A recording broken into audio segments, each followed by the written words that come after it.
मैं स्वाति आज आप लोगों को बताने जा रही हूँ पौष पुत्रदा एकादशी की व्रत कथा, पूजा विधि और शुभ मुहूर्त। तो पहले मैं कथा सुनाती हूँ आप लोगों को। तो चलिए शुरू करते हैं। पुत्रदा एकादशी पौष मास के शुक्ल पक्ष की एकादशी को कहते हैं। इस साल यह एकादशी 21 जनवरी यानी कि आज है।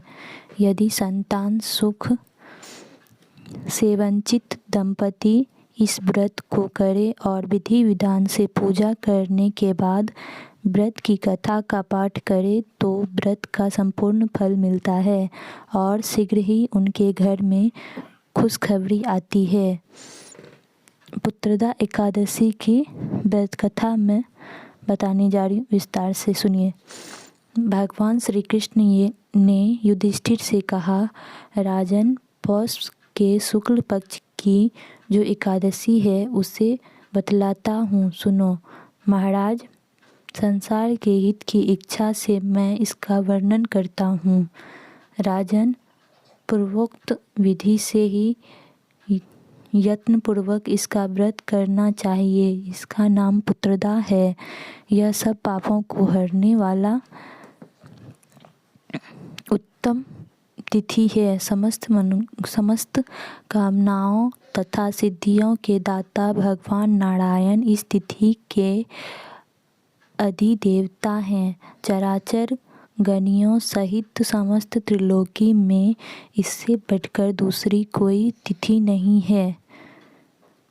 पूर्वकाल की बात है, भद्रावतीपुरी में राजा सुकेतुमान राज्य करते थे। उनकी रानी का नाम चंपा था। राजा को बहुत समय तक कोई वंशधर पुत्र नहीं प्राप्त हुआ, इसलिए दोनों पति पत्नी सदा चिंता और शोक में डूबे रहते थे। राजा के पितर उनके दिए हुए जल को बड़े ही शोक के साथ पीते थे और सोचते थे कि राजा के बाद और कोई ऐसा नहीं दिखाई देता जो हम लोगों का तर्पण करेगा। यह सोचकर पितर दुखी रहते थे। एक दिन राजा घोड़े पर सवार हो गहन वन में चले गए। पुरोहित आदि किसी को भी इस बात का पता न था। मृग और पक्षियों से सेवित उस संघन कानन वन में राजा भ्रमण करने लगे। मार्ग में कहीं सियार की बोली सुनाई पड़ती थी तो कहीं उल्लुओं की। जहाँ तहाँ रीछ और मृग दृष्टिगोचर हो रहे थे। इस प्रकार घूम घूम कर राजा वन की शोभा देख रहे थे। इतने में दोपहर हो गया। राजा को भूख और प्यास सताने लगी। वे जल की खोज में इधर उधर दौड़ने लगे। किसी पुण्य के प्रभाव से उन्हें एक उत्तम सरोवर दिखाई दिया जिसके समीप मुनियों के बहुत से आश्रम थे। शोभाशाली नरेश ने उन आश्रमों की ओर देखा तो उस समय शुभ की सूचना देने वाले शकुन होने लगे।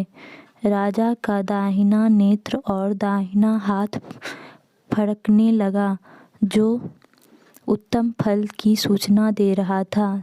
सरोवर के तट पर बहुत से मुनि वेद पाठ कर रहे थे। उन्हें देखकर राजा को बड़ा हर्ष हुआ। वे घोड़े से उतरकर मुनियों के सामने खड़े हो गए और पृथक पृथक उन सबकी वंदना करने लगे। ये मुनि उत्तम व्रत का पालन करने वाले थे। तब राजा ने हाथ जोड़कर बारंबार दंडवत किया। तब मुनि बोले, राजन, हम लोग तुम पर प्रसन्न हैं। राजा बोले, आप लोग कौन हैं? आपके नाम क्या है तथा आप लोग किस लिए यहाँ एकत्रित हुए हैं? यह सब सच बताइए। मुनि बोले, राजन, हम लोग विश्व देव हैं, यहाँ स्नान के लिए आए हैं। माघ निकट आया है। आज से 5वें दिन माघ का स्नान आरंभ हो जाएगा। आज ही पुत्रदा नाम की एकादशी है, जो व्रत करने वाले मनुष्यों को पुत्र देती है। राजा ने कहा, विश्वदेवगण, यदि आप लोग प्रसन्न हैं तो मुझे पुत्र दीजिए। मुनि बोले, राजन, आज के ही दिन पुत्रदा नाम की एकादशी है। इसका व्रत बहुत विख्यात है। तुम आज इस उत्तम व्रत का पालन करो। महाराज, भगवान केशव के प्रसाद से तुम्हें अवश्य पुत्र प्राप्त होगा। इस प्रकार उन मुनियों के कहने से राजा ने उत्तम व्रत का पालन किया। महर्षियों के उपदेश के अनुसार विधि पूर्वक पुत्रदा एकादशी का अनुष्ठान किया। फिर द्वादशी को पारण करके मुनियों के चरणों में बारंबार मस्तक झुकाकर राजा अपने घर आए। तदंतर रानी ने गर्भ धारण किया। प्रसव काल आने पर पुण्यकर्मा राजा को तेजस्वी पुत्र प्राप्त हुआ, जिसने अपने गुणों से पिता को संतुष्ट कर दिया। वह प्रजाओं का पालक हुआ। इसलिए राजन, पुत्रदा का उत्तम व्रत ही अवश्य करना चाहिए। मैंने लोगों के हित के लिए तुम्हारे सामने इसका वर्णन किया है। जो मनुष्य एकाग्रचित्त होकर पुत्रदा का व्रत करते हैं, वे इस लोक में पुत्र पाकर मृत्यु के पश्चात स्वर्गगामी होते हैं। इस महात्म्य को पढ़ने और सुनने से अग्निष्टोम यज्ञ का फल मिलता है। तो ये हुई एकादशी की व्रत। अब हम आगे एकादशी व्रत की पूजा विधि बताने जा रही हूँ।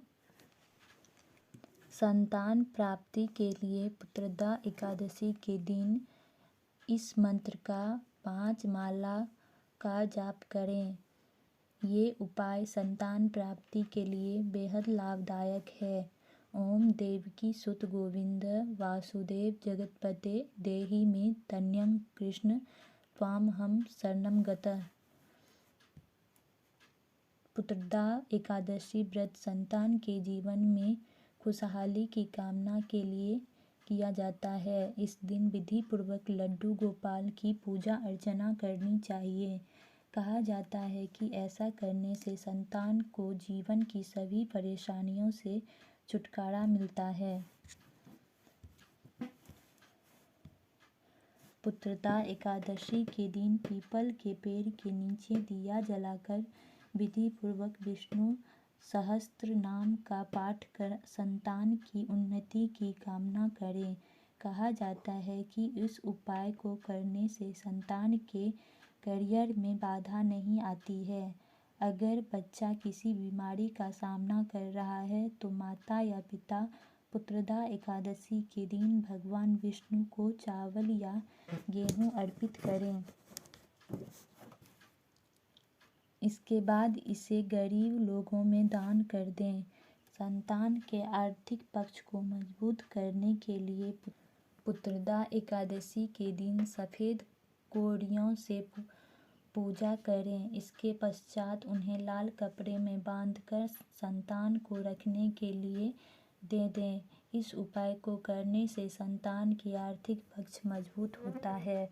तो ये हुई हमारी पूजा विधि। अब मैं बताने जा रही हूँ पुत्रदा एकादशी की शुभ मुहूर्त। पंचांग के अनुसार 20 जनवरी के दिन शाम 7:26 से एकादशी तिथि की शुरुआत होगी, जो 21 जनवरी के दिन शाम 7:26 तक रहेगी। उदया तिथि के अनुसार साल का पहला एकादशी व्रत 21 जनवरी को रखा जाएगा। एकादशी तिथि प्रारंभ जनवरी 20, 2024 को 7:26 PM से एकादशी तिथि समाप्त जनवरी 21, 2024 को 7:26 PM बजे। पारण का समय 6:56 AM से 9:05 AM 22 जनवरी को। पारण तिथि के दिन द्वादशी समाप्त होने का समय 7:51 PM 22 जनवरी है। तो ये हुई हमारी कथा। हमारी कथा अगर आप लोगों को अच्छी लगी हो तो कमेंट के ज़रिए ज़रूर बताइएगा और हमारी सारी वीडियो को ज़रूर देखिएगा। हमारी वीडियो देखने के लिए आप सभी का बहुत बहुत धन्यवाद। और अगर इसकी आरती जानना चाहते हैं तो ओम जय जगदीश हरे, स्वामी जय जगदीश हरे वाला जो आरती है वो आप लास्ट में सुन सकते हैं। तो हमारी वीडियो देखने के लिए आप सभी का बहुत बहुत धन्यवाद।